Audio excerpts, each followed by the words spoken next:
Ha iniciado la campaña electoral y Luisa González se ha comenzado a pronunciar, ahora sí, libremente y respetando la democracia del país, no como algunos candidatos de ADN que han hecho campaña anticipada, pero el CNE y el TCE han hecho un silencio respecto a aquello. Luisa González le da a conocer al Ecuador los planes políticos, sociales que tiene para el país. Deje su me gusta y comparta este video para llegar a más ecuatorianos. Escuchemos. Particularmente, comentábamos antes sí, de salir al aire, ¿no? Sí, sí. Comentábamos, esta siempre ha sido una provincia como uno de mis principales destinos, ¿no? Estamos tan cerca de Quito, yo trabajaba en Quito, tan cerca, y tienes los lagos, el lago San Pablo, Otavalo, el tren que vamos a rehabilitar, y de una vez ya lo voy diciendo, el ferrocarril de Alfaro, que estuve cuando lo inauguramos, la ruta Salinas, cuando lo inauguramos con el presidente Rafael Correa, yo estuve en ese primer viaje de inauguración que se hizo, y duele cuando ves que esas obras que reactivan la producción, la economía, el empleo, que dan ese dinamismo económico, quedan a un lado ahí con un costo de 6 millones, vamos a rehabilitar todo lo que es Otavalo y Barra Salinas, potenciándolo realmente, ¿no? El comercio que está alrededor, el turismo, esos planes de Viaja Primero Ecuador a través del Ministerio de Turismo que funcione. Esa es una parte de sus propuestas. Otavalo, qué gusto estar aquí. Arrancando de una, la emoción de estar en Otavalo, que como les decía, es un destino obligatorio para todos, siempre les digo, tienen que ir a Otavalo. Cada vez que venían amigos míos de fuera, me decían, ¿a dónde vamos? Vamos, yo los llevo a Otavalo, a Lago San Pablo, Imbabura, ¿no? Cuicocha, Tuntaqui, no, aquí esta provincia lo tiene todo. Luisa, ayer arrancó la campaña política. Los ecuatorianos queremos una campaña diferente, una campaña en donde podamos escuchar a los diferentes candidatos sus propuestas. Sin embargo, vemos que últimamente el país no solamente ha vivido este tipo de campañas, sino se ven cosas que lamentablemente generan mucha tristeza en determinado momento. ¿Qué aspira usted en esta campaña política? Bueno, William, creo que yo como candidata, como mujer, como ecuatoriana, como madre, como hija, aspiro primero la verdad, la honestidad, la transparencia. El pueblo ecuatoriano ha vivido elección tras elección en donde los candidatos se presentan con un plan de gobierno que nunca cumplen y que más bien hacen todo lo contrario. Y que esta campaña sea de propuestas y propuestas serias, de ideas, pero no de ideas que se te ocurren en un instante, sino bien planificadas. Cuando yo vengo a Otavalo y les digo que voy a rehabilitar la ruta del ferrocarril, Otavalo, Ibarra, Salinas, también les digo, eso me cuesta 6 millones de dólares. ¿De dónde va a sacar la plata? Y también les puedo decir de dónde. Hay más de 2.000 millones de dólares que no se han cobrado en el SRI, y dentro de esos, el primero que debe al SRI es el señor presidente de la República, Daniel Noboa. Entonces, que empiecen a pagar las deudas. ¿Usted cree? ¿Usted exigiría que paguen las deudas? Pero por supuesto. ¿A través de qué mecanismo lo haría? El SRI tiene mecanismos para exigir, estas deudas están en firme. Si usted no paga la deuda, tiene que dimitir en bienes. Tiene que hacer un acuerdo con el SRI. Hagamos los acuerdos. Plan de pagos. No puede pagar todo de una sola. A ver, vamos viendo cuánto me va a ir pagando, en qué periodo. Daría mecanismos de pago para poder pagar. Tienen que pagar. Lo siguiente. ¿Cuánto me dice que habría por recaudar? 2.000 millones de dólares. De lo cual, hay gente que debe 2.000 millones de dólares. En total. De varias compañías. Varias empresas. Entre esas, el presidente de la República, el señor Daniel Noboa, un candidato que se ha basado en gobernar con mentiras y con engaños. Su familia debe, sus empresas, 92 millones de dólares. Cuando yo a Otavalo... ¿Pero no tienen tiempo para pagar todavía? ¿No han emitido bienes? Él ya tiene que pagar.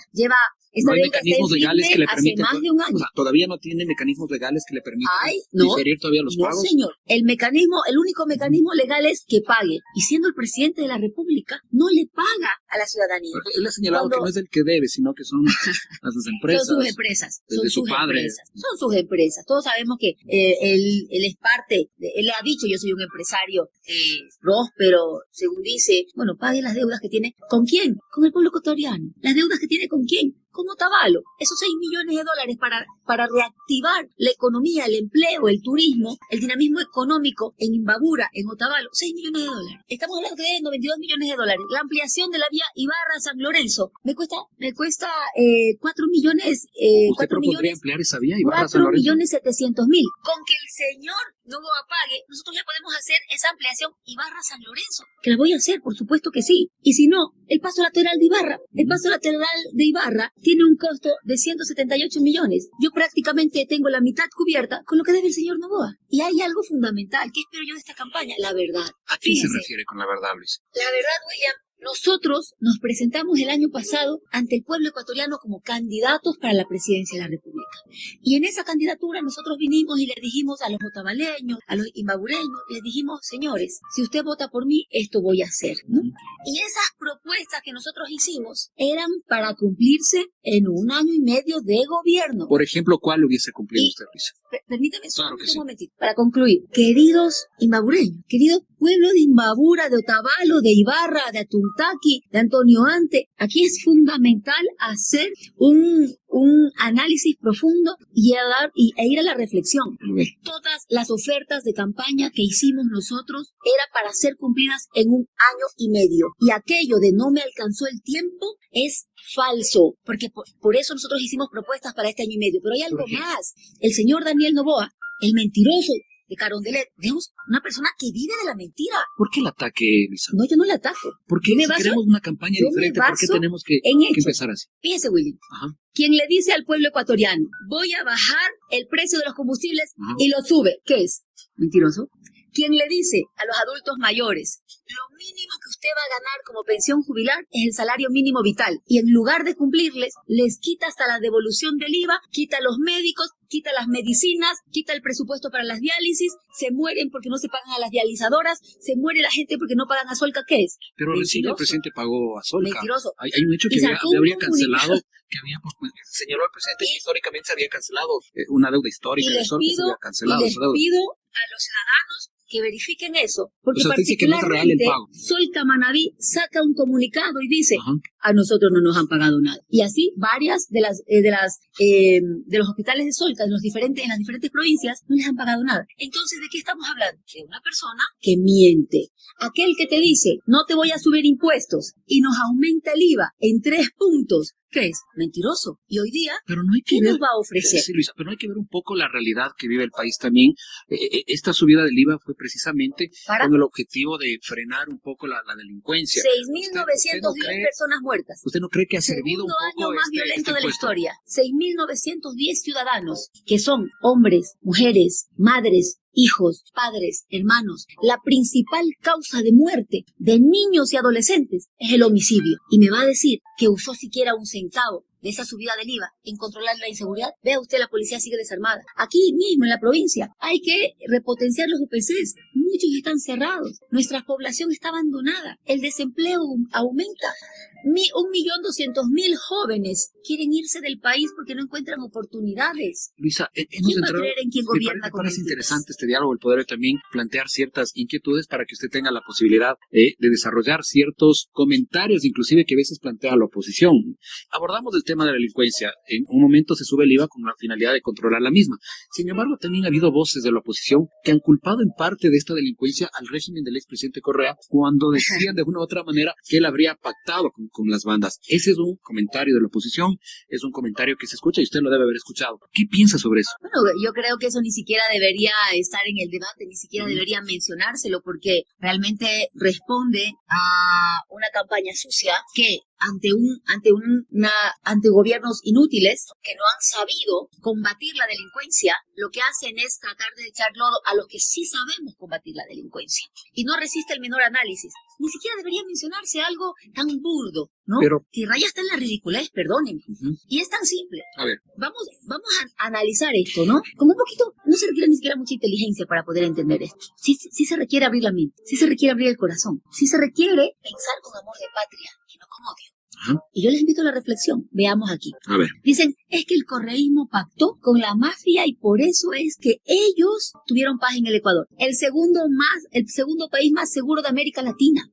Segundo, recibimos premios de la DEA por el combate al narcotráfico. Entonces Estados Unidos también pactó con las mafias. Porque al recibir un premio como Estado por el combate al narcotráfico, quiere decir que Estados Unidos también pactó. Tercero, y aquí a poner mucha atención, ciudadanos. Tercero, los cabecillas de las bandas delictivas fueron apresados en el gobierno de Rafael Correa y liberados en el gobierno de Lenín Moreno, de Guillermo Lazo y del mentiroso Carondelet de Daniel Noboa. El alias Fito Junior, Fito que se le escapó al señor Daniel Noboa, no, a ese no lo tenía en la roca, al hijo de la vicepresidenta sí, estaba Rasquiña, Jorge Luis Zambrano. Ellos fueron detenidos y sobre todo Dritan Jica, líder de la mafia albanesa. 4 cabecillas de bandas delictivas que fueron apresados en el gobierno de la Revolución Ciudadana y puestos en libertad en estos gobiernos. Luisa. Entonces, si existe algún pacto con las mafias, no es de quienes los apresan y los ponen bajo la custodia de la fuerza pública en cárceles controladas por el gobierno, sino quienes los dejaron libres y entregaron las cárceles al control de los mismos grupos delictivos. Ahora, ¿Cuándo usted, querido ciudadano que me está mirando, cuando usted vio que en los 10 años de la Revolución Ciudadana los delincuentes en las cárceles hagan videos, música, producciones de música como lo hizo Fito, producciones, Facebook Live, TikTok Live? ¿Cuándo ocurrió eso en el gobierno de la Revolución Ciudadana? Jamás. No vamos a tolerar más mentiras, más engaños al pueblo ecuatoriano. Me va a perdonar la expresión, nos tratan como tontos y no lo somos. La prueba más grande de que nosotros controlamos a la delincuencia con fuerza, con capacidad y con equipamiento es que en nuestro gobierno los apresamos, hubo control y que en los otros gobiernos, incluyendo el actual, los dejaron en libertad, se les escaparon y sobre todo, son quienes manejan. ¿haber sacado la base de Manta no cree que fue una equivocación? Usted mismo respóndame cómo era, qué índice de muertes violentas tenía el Ecuador con la base de Manta y qué índices de muertes violentas tenía el Ecuador sin la base de Manta. Segundo país más seguro de América Latina. Es decir, no fue un error. Sin la base de Manta. Pero espérese, aquí falta algo más. Si hubiera un pacto con las bandas delictivas, ese pacto está basado en alguno de los ejes de negocio que tienen las bandas delictivas. ¿Cuáles son los ejes de negocio en los que tienen las mafias? 2, básicamente. Tráfico de droga y tráfico de armas. ¿Alguna vez hubo alguna publicación que dijera que somos el principal país exportador de cocaína durante mi gobierno, durante el gobierno de la Revolución Ciudadana? Jamás. Mientras que durante estos últimos gobiernos, Ecuador es el principal país exportador de droga. Y aquí les dejo para la reflexión. La droga que llega a la Unión Europea y que sale principalmente del puerto de Guayaquil, salen cajas de banano. Ahí se los dejo para el análisis. Luisa, ahora, la realidad del país es que vive sumido en la delincuencia. ¿Cuál es la propuesta suya en el tema de seguridad para el Ecuador? Y ahí es importante decirles que el presidente Noboa, una mentira más, es que él tenía un plan Fénix que estaba ya listo para entrar en acción. Plan Fénix. Y el único plan Fénix el único Fénix que hemos visto es el tatuaje que se acaba de hacer en los brazos el día en que asesinan a 4 niños, Sí, ya vamos a abordar a 4 criaturas que mientras los padres lloraban la ausencia de sus hijos, el señor se tatúa aquí el logo de la mafia albanesa en su brazo. ¿Y qué es lo que ocurre? Que no hay el famoso plan Fénix. Y ante esa ausencia de un plan, yo presenté el plan Protege, en donde hay acciones a corto, a mediano y a largo plazo, con presupuesto, capacitación y formación de 20.000 efectivos policiales. ¿Ya? 20.000 en 4 años. La rehabilitación. Policías, 20.000 policías. Policías. La rehabilitación de las UPCs, entre esas obviamente las de Imbabura también. UPCs que están cerradas. Y aquí, cuando hablamos de pacto con mafias, el pacto es de este gobierno y de los anteriores en todo caso. ¿Por qué lo digo? Porque siguen teniendo la policía desarmada, siguen teniendo las UPCs y las VCs cerradas, sigue sin haber rehabilitación del parque automotor. ¿Qué vamos a hacer? Vamos a rehabilitar el parque automotor. ¿Por qué cierran las UPC? ¿Cuál cree que sea el motivo para no, desde los anteriores La policía gobiernos? no tiene ni siquiera equipamiento. ¿Por qué? Y ojo, ¿No hay plata? No, claro que tienen el dinero, no lo ejecutan. Más de 1.800 millones de dólares tenía el presidente Noboa en las arcas del Estado, listo para inversión, para rehabilitar las UPCs, para construir nuevas, para contratar el equipamiento. ¿Y sabe cuánto usó de ese dinero? 54%. 54%. No hay peor cosa que tener la necesidad, que tener el dinero y que no usarlo. ¿Por qué no lo usó en la seguridad? ¿Por qué no usó ese dinero que tenía para equipar a la fuerza pública? Y ojo, esos policías, esos militares que salen a la calle, también son hijos, también son padres, también son hermanos. Y los envían sin equipamiento, sin casco, sin armas, sin chalecos antibalas, como carne de cañón, presa de la violencia y la delincuencia. Están cerradas las UPCs, tienen el dinero para equipar, y no lo usaron. Apenas usaron la mitad de los 1.800 millones de dólares que tenían para inversión. Vamos a hablar claro y vamos a hablar con la verdad. En su plan Protege, ¿cuál sería el presupuesto? ¿Qué más va a hacer por la seguridad? Le voy diciendo, la rehabilitación de toda la infraestructura, el equipamiento de la fuerza pública, la contratación de la fuerza pública, la formación de los guías penitenciarios para el control de las cárceles, el volver a la estructura de orden del Estado a través del Ministerio Coordinador de Seguridad, en donde se integre todo lo que tiene que ver con seguridad, Ministerio de Justicia, que va a tener el control de las cárceles y de la política de rehabilitación social, porque hoy día las cárceles son escuelas de crimen. Lo siguiente, se tiene que sentar en la misma mesa el ECU 911, inteligencia,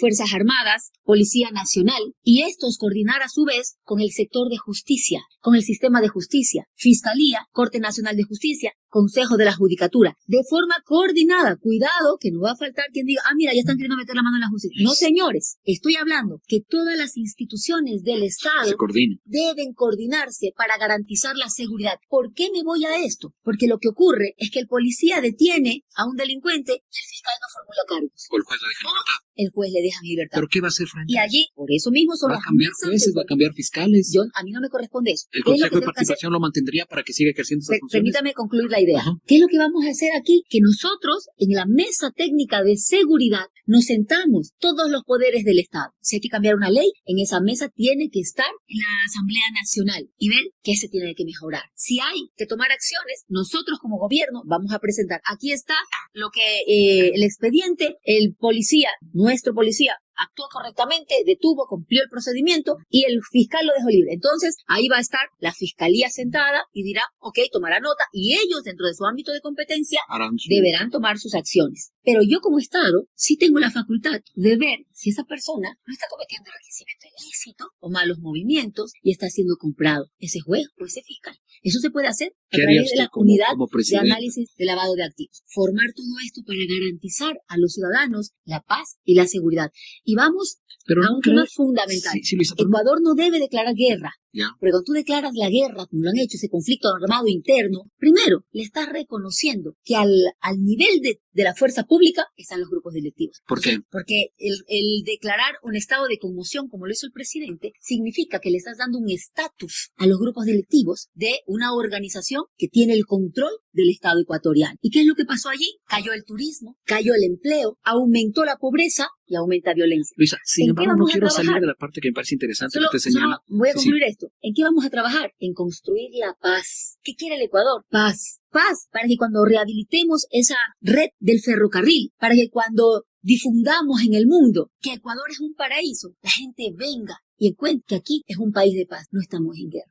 Luisa, usted ha señalado que es necesario para el tema de seguridad jueces, fiscales y las diferentes instituciones que deben cumplir adecuadamente su función. Es evidente que ustedes tienen críticas muy fuertes contra la institucionalidad actual. En caso de que usted diga la presidencia, ¿llamaría a una asamblea constituyente para hacer un cambio radical en fiscalía, consejo de la judicatura? ¿O cuál sería el paso a seguir en este cambio que ustedes buscan también? Eso habrá que verlo en su momento, si procede o no la asamblea constituyente y si el pueblo ecuatoriano se pronuncia a favor. ¿Pero usted convocaría una asamblea? Tiene que ser el pueblo ecuatoriano quien dé su voto aprobando que se dé una asamblea. O sea, usted preguntaría al pueblo si quiere o no una asamblea constituyente. Yo seguiría cuáles son los procesos que están establecidos en la Constitución de la República. Si algo nos caracteriza a la Revolución Ciudadana es apegarnos a la ley, a la Constitución. No puedes violar las normas jurídicas que regulan la convivencia pacífica y los derechos de los ciudadanos. ¿Qué hace la ley? Que cuando tú intentas abusarte de mí, limita. Te dice, un momento, señor, hasta ahí sus derechos comienzan los de la otra persona. ¿Usted recuerda cómo era Ecuador antes? En 10 años, Ecuador tuvo 7 presidentes. Los jóvenes que me están escuchando tal vez no se acuerden. Este país, en 10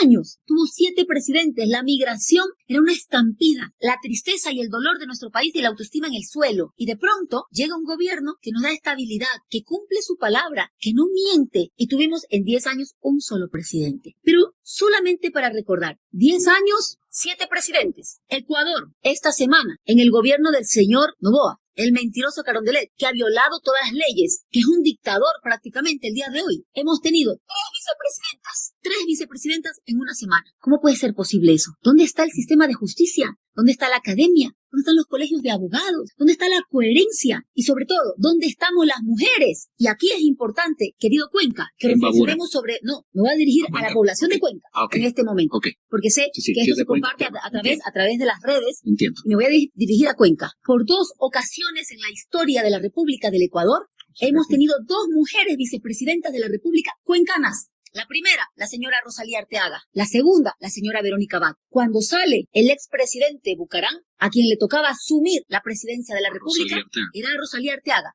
Y el tiempo nos dio la razón de que eso era lo que legalmente correspondía y hubo que pagarle a la señora todos los salarios que no se le había pagado. ¿Quién lo paga? Usted y yo, el pueblo ecuatoriano. ¿Por qué? Porque la partidocracia, por ser mujer, no la dejó asumir la presidencia de la República y por el reparto. Sin embargo, y el día de hoy... Sin embargo, hay una sentencia de la Corte Constitucional que establece el tema, que este sería un proceso distinto, diferente. El día de hoy, querido Azuay, querido Cuenca, ustedes vuelven a tener una vicepresidenta de la República que debió haber asumido el día de ayer la presidencia de la República porque la Constitución y las leyes mandan a que Daniel Noboa tome licencia para ir a la reelección. Y sin embargo, a la señora Abad se le ha quitado las funciones. Se le ha hecho un sumario administrativo que ya la justicia le dio la razón a Verónica Abad y no a este gobierno que falsamente la quiso sacar del cargo. Y el presidente Noboa la ha perseguido, la ha atropellado, la ha humillado y hemos llegado a tener 3 vicepresidentas en una semana. Luisa, Señor Noboa, ¿por qué no apoya a la vicepresidenta usted? ¿Por las violaciones legales? ¿Por mujer? ¿Usted cree que yo estoy apoyando a Rosalía Arteaga? No, por eso le pregunto. ¿Usted cree que yo apoyo a Rosalía Arteaga? Cuando digo que Rosalía Arteaga debió haber asumido la presidencia de la República ante la ausencia ilegal también que le hicieron a Abdalá Bucarán, ¿la estoy apoyando yo a Rosalía Arteaga? No, señores, estoy hablando de que no importa a qué partido usted apoye, de que no importa su postura política, aquí hay que respetar las leyes que son las que norman la convivencia pacífica entre todos los ciudadanos. La señora Abad es la vicepresidenta de la República, con la cual tengo serias diferencias ideológicas, pero hay una ley, hay una constitución, y esto se debe respetar. Esto no es una hacienda bananera, esto es una república donde cuando violas el derecho de uno, todas las mujeres, todos los hombres, todos los niños, quedamos a expensas de que nuestros derechos también sean violados. ¿Qué defiendo yo? El derecho de 18 millones de ecuatorianos consagrados en las leyes y en la Constitución. Y cuando no se lo cumplen a uno, usted y yo, todos, estamos en indefensión porque mañana nos pueden hacer lo mismo. Luisa, hablemos un poquito del tema económico. El país atraviesa los ciudadanos realmente están preocupados por el tema económico. ¿Qué va a hacer Luisa González en este tema de manera puntual? Solo para no dejar fuera esto. Miren, qué importante que es hablar de las normas legales, de la convivencia pacífica. 4 niños desaparecidos, desaparición forzada. Estos niños, uno de ellos, Steven, 11 años. A los que me están escuchando, a los padres, a las madres, a los hermanos, a las hermanas, a los tíos, a las tías, les pregunto yo, ¿tienen un familiar de 11 años ustedes? Son niños. A Steven lo desaparecieron, lo golpearon y lo incineraron. 11 años. ¿De quién es la responsabilidad, Luisa? Probablemente aquí la responsabilidad es del Estado ecuatoriano. ¿Por qué? ¿Sí? ¿No ¿En manos de quién? Armados? ¿En manos de quién desaparecen? Permítame concluir. Sí. 11 años tenía Steven, la edad de mi hijo. El otro niño que desaparece es Josué. Se llama igual que mi hijo, Josué. Sí, pase lo que pase en el Estado, deben existir procedimientos que se cumplan y no que una madre y que un padre pasen una Navidad buscando de forma desesperada a sus hijos y que no los encuentren. Que una madre y un padre pase un año nuevo con la noticia de que te torturaron, te golpearon, te mataron, te incineraron a tu hijo de 11 añitos. Ahí tienen que haber responsables. ¿Y quién debe estar investigando esto? El presidente Noboa, quien hoy brilla por la ausencia. ¿No le corresponde a la Fiscalía investigar? Si el crimen lo cometió las Fuerzas Armadas, como se muestra en los videos, tiene que haber una responsabilidad. Probablemente aquí haya una responsabilidad del Estado ecuatoriano. Mañana se verán los resultados. Vemos qué pasa. Creo que ese tema es muy sensible, pero los exigimos justicia frente a eso. Bueno, me dicen que ya no tenemos mucho tiempo, Luisa. Yo quiero agradecerle su presencia en nuestro medio de comunicación. Me gustaría un mensaje final para la provincia de Imbabura, a todos sus oyentes, Luisa. Hubiéramos querido tener más tiempo, nos ha faltado, nos ha quedado corto. Yo sí quiero decirle a toda nuestra gente de Imbabura, de Otavalo, hay que levantar el país, el estado de ánimo, el empleo, la salud, la educación, la seguridad, que cada familia pueda irse a dormir después de haber comido su comidita y no ver que un niño se acueste a dormir con hambre. Y para eso se requiere empleo y para eso la reactivación productiva es el eje fundamental de mi gobierno. Y allí obras como el proyecto de riego Pesillo-Imbabura, que beneficia a 250.000 habitantes, son 162 comunidades de Cayambe, de Otavalo, de Pedro Moncayo, de Antonio Ante, de Ibarra. Son 5 comunidades y quién sabe un poco más podamos hacer que se beneficien de esto. Hay que hacer todavía estudios y demás, pero esta es una obra que va a reactivar el sector productivo con empleo, que va a reactivar nuestro campo, que va a dar agua no solo de riego, sino probablemente también de agua potable, la rehabilitación del hospital, la repotenciación, ¿no? San Vicente de Paúl. Yachay está. Yachay, esa ciudad del conocimiento. Y quiero recalcar algo. Los estudiantes de Yachay son peleados en el exterior. Quieren tener estudiantes de Yachay. Pues a Yachay decirle que vamos a devolverles el presupuesto, que va a ser esa ciudad del conocimiento que además va a dinamizar la economía. Aquí, el Hospital San Luis de Otavalo, con una inversión de cerca de 30 millones de dólares. Ese hospital de San Luis, aquí en Otavalo, lo vamos a hacer, junto con la rehabilitación del tramo Otavalo-Ibarra-Salinas para el ferrocarril, que reactive también la economía. Bueno, vías como, por ejemplo, la Otavalo-Selva Alegre-Quinindé, esa vía requiere asfaltar y finalizar la construcción. Son cerca de 59 millones de dólares. La vía Caja hasta Bacundo también sería importante, ¿no? Claro que sí. Ampliar la los vía Caja es una tortura. El tráfico que se hace en las zonas en las épocas de feriados en esa zona, también hay que hacer esa ampliación. El paso lateral de Ibarra, fundamental, y la ampliación de la vía Ibarra-San Lorenzo. Esas obras van a hacer, primero, que haya empleo, porque vamos a tener que contratar mano de obra local, empresas locales de la provincia. Y con la construcción la construcción es lo que más encadenamientos productivos genera. Es decir, con una obra de construcción tú empujas y dinamizas agricultura, transporte, todo lo que es textiles, comercio, es lo que más dinamiza la economía. Así que por allí también viene el empleo para frenar esa migración y que nuestras familias no se vean en la dolorosa situación de migrar, porque en los últimos 2 años han migrado más de 400.000 hermanos ecuatorianos. Esas obras para mi querida Imbabura y mucho más que nos sentaremos a ver con las autoridades locales y eso sí, trabajar de la mano con las autoridades locales. Luisa, muchísimas gracias por estar con nosotros. Amigos, vamos a una pequeña pausa y regresamos con la promoción normal.